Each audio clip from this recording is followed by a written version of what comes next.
В Барселоне, недалеко от Триумфальной арки, есть вот такое здание. Называется оно Барселона Норд Экстатион Автобусес. Отсюда я и поеду в город Фигарас. Смотрю на табло, все понятно. В 10:30 с 28-й платформы идет автобус на Фигарас. В назначенное время автобус подъезжает к нужной платформе. Я плачу водителю 20 евро, и вот я и еду в Фигарас. Через 2 часа 10 минут я приехал в нужный мне город. И я вам советую ехать на электричке. Почему я поехал на автобусе? Ну, у меня были свои причины.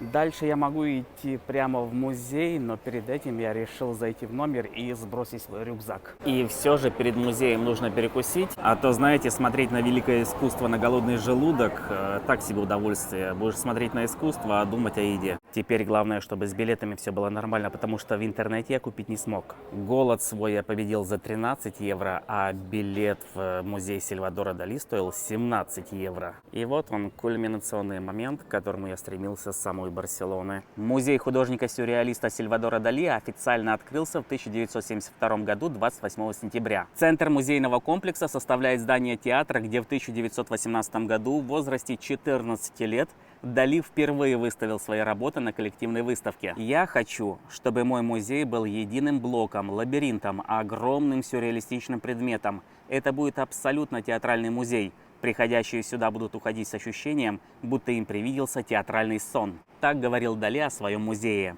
Сам художник по своему же завещанию покоится под куполом. И многие посетители, прохаживаясь по мраморной плите, не подозревают, что под ней находится тело Дали. Я очень рад, что сюда приехал, и думаю, что любой человек, который имеет хоть какое-то отношение к искусству, должен посетить этот символ международного поп-арта. Причем ты должен за свои деньги прилететь в Испанию, в Барселону, доехать до Фигаро, купить билеты и зайти в музей. Вот тогда увиденное приобретает ценность и смысл. И тогда понятно, что тебе это действительно надо. А не так, что ты сюда попал за чужой счет, а тебе этого и не надо. Тебе нужен пляж и бар.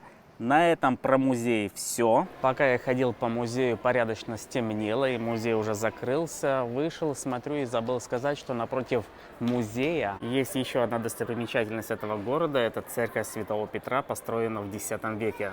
Во время гражданской войны в Испании практически полностью выгорела изнутри, а снаружи все еще привлекает внимание туристов. Каталония – это вам не хухры-мухры.